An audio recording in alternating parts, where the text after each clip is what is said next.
Hi everybody, this is Arash and we are solving HackerRank Python preparation challenges. The next challenge is called Introduction to Sets and it is categorized as easy.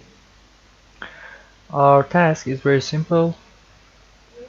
A list is going to be given to us in input, and after that we should calculate the mean or the average of non-repetitive items in the list.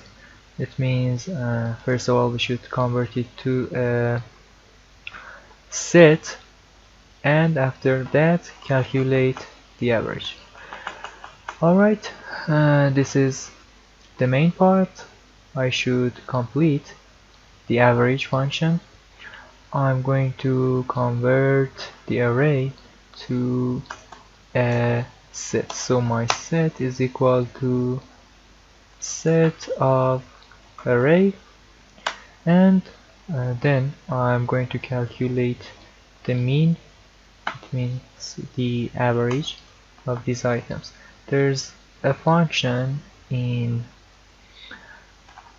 the statistics module of Python called mean.